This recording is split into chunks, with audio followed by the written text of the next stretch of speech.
ములుగు జిల్లా కేంద్రంలో ఆదివాసీ, అదేవిధంగా గిరిజన, ఆదివాసీ, దళిత, బహుజన వర్గాల ప్రజాస్వామిక సంఘాలన్నీ కూడా మరి ఈ రాష్ట్రంలో ముఖ్యంగా మధ్య భారతంలో ఇటు ములుగు జిల్లా తెలంగాణ బార్డర్ కావచ్చు, అటు ఛత్తీస్గఢ్ కావచ్చు, మహారాష్ట్ర కావచ్చు, అదేవిధంగా ఒరిస్సా, ఆంధ్ర, ఇవన్నీ కూడా మధ్య భారతం.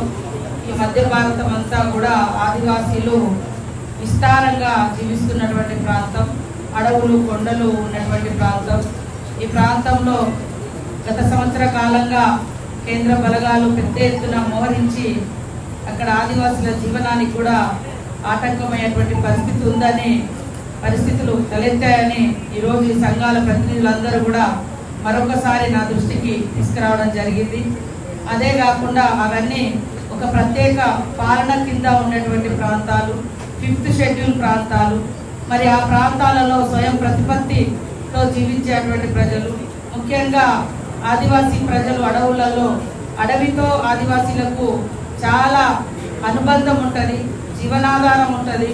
మరి నిన్న మొన్న మేము కొన్ని వీడియోలు చూసినప్పుడు కూడా పెద్ద ఎత్తున మహిళలు కానీ, యువకులు కానీ, పురుషులు కానీ, ఆదివాసీలు వాళ్ళ గోడు వెళ్ళబుచ్చుకుంటూ మేము బయటికి వెళ్ళలేని పరిస్థితి ఉంది. మాకు ఎండాకాలం వచ్చిందంటే ఇప్ప పువ్వు మరి జీవనాధారం. ఇవాళ ఎండాకాలంలో ఏరుకునేటువంటి ఇప్ప పువ్వు వాళ్ళు ఒక 6 నెలలు తినడానికి కానీ, మరి మార్కెటింగ్ వచ్చినటువంటి వినతి పత్రాలన్నీ కూడా మరి మేము కూడా కేంద్రానికి కానీ, అదేవిధంగా ముఖ్యంగా రాష్ట్రపతి గారి దృష్టికి, ఎందుకంటే ఇది 5th షెడ్యూల్ ఏరియాలో జరుగుతున్నటువంటి మరి ఆపరేషన్, అందులో సమిధలు అవుతున్నది, చనిపోతున్నది పెద్ద ఎత్తున ఆదివాసీ బిడ్డలే. కాబట్టి వాళ్ళని రక్షించుకోవాల్సిన బాధ్యత కేంద్రంలో ఉన్నటువంటి, జాతీయ స్థాయిలో ఉన్నటువంటి రాష్ట్రపతి గారి మీద కూడా ఉంటుందని తెలియజేస్తూ, వారికి కూడా ఈ లేఖలు, మీరు అందించినటువంటి వినతి పత్రాలన్నీ కూడా పంపించి మరి ఆదివాసీల రక్షణ కోసం వారు ముందుకు రావాలని ఈ సందర్భంగా విజ్ఞప్తి చేస్తాం. చర్చలు కూడా ఈ రాష్ట్ర ప్రభుత్వం ఆనాడు చేయడం జరిగింది. మరి ఈ రోజు కూడా కేంద్ర ప్రభుత్వము ఒక రాజ్యాంగబద్ధంగా ఉన్నటువంటి ప్రభుత్వము, మనము ఖచ్చితంగా మరి చర్చలకు వచ్చేటువంటి ప్రతినిధులతో చర్చించి వాళ్ళను జనజీవన స్రవంతిలోకి, ఈ సహజంగా జనజీవన స్రవంతిలోకి తీసుకొచ్చే విధంగా ప్రభుత్వం వైపు ఆ రకమైనటువంటి కేంద్ర ప్రభుత్వం కూడా ఆ రకంగా చొరవ తీసుకోవాల్సినటువంటి అవసరం ఉంది. అదే కాకుండా అక్కడ అడవులలో బతుకుతున్నటువంటి ఆదివాసుల జీవనాన్ని, వాళ్ళ హక్కులను, వారి యొక్క జీవించే హక్కును, స్వేచ్ఛను కాలరాయకుండా కాపాడాల్సినటువంటి అవసరం ఉంది. కాబట్టి కేంద్ర ప్రభుత్వం కూడా ఖచ్చితంగా ఆలోచించాల్సినటువంటి అవసరం ఉంది. వాళ్ళు ఇవాళ ఇక్కడ 50 ఏళ్ల నుంచి ఈ ఉద్యమాలు, నక్సల్స్ ఉద్యమాలు, తెలంగాణ సాయుధ పోరాటం నుంచి, నిజాం పోరాటం నుంచి ఈ రోజు వరకు చేసినటువంటి డిమాండ్లన్నీ కూడా కులము కాదు, మతం కాదు, వర్గం కాదు, ప్రాంతం కాదు, కేవలం పేదరిక నిర్మూలన కోసం, పేదరికం ఉండకూడదనేటువంటి అంశాలతో భూమి పోరాటాలు కూడా చేసినటువంటి నిజాంకు వ్యతిరేకంగా కూడా ఆనాడు పోరాటాలు జరిగినాయి. తర్వాత కూడా అనేక పోరాటాలు వచ్చినాయి. ఏ పోరాటాలైనా కూడా భూమి కోసం జరిగినటువంటి పోరాటాలు, ఆదివాసుల హక్కుల కోసం జరిగినటువంటి పోరాటాలు. ఈరోజు కేంద్ర ప్రభుత్వం ఖచ్చితంగా మరి సానుకూలంగా స్పందించాల్సిన అవసరం ఉంది. ఈ దేశంలో ఉన్నటువంటి, అంటే వాళ్ళు టెర్రరిస్టులు కాదు, వాళ్ళు మతోన్మాదులు కాదు, వాళ్ళు ఇంకొకటి కాదు.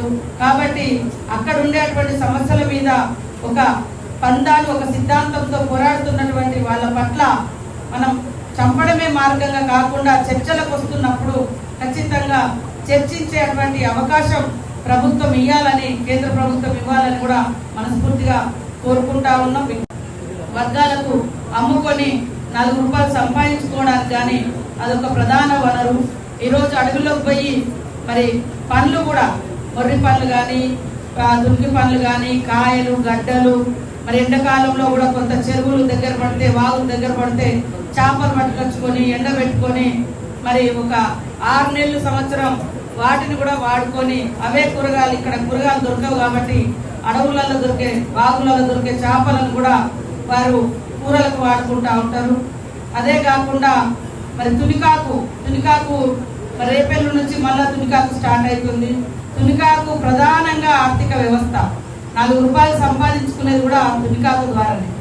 సో గత వారం 10 రోజుల నుంచి ప్రధానంగా మోహరి పంత ములుగు జిల్లా నుంచి ఛత్తీస్గఢ్లో జరుగుతుండడంతో అక్కడ ఆదివాసీలంతా కూడా అనేక మంది మీడియా ద్వారా కానీ ప్రజా సంఘాల ద్వారా కానీ అదే విధంగా మాకు కానీ నేరుగా ఫోన్లు చేసి మేము బయటకు వచ్చే పరిస్థితి లేదు, మేము ఆకలి చావులు వచ్చే పరిస్థితి ఉంది, మాకు ఎప్పుడు ఏమైందో తెలియనటువంటి భయం గుప్పిట్లో బతుకుతా ఉన్నాం, మరి ఇక్కడ నుంచి ఈ పరిస్థితి నుంచి కాపాడాలని కూడా వారందరూ మాకు వినతి పత్రాలు కానీ ఫోన్ల ద్వారా కానీ వినతులు చేయడం జరుగుతూ ఉంది. మేము కూడా చూస్తూ ఉన్నాం.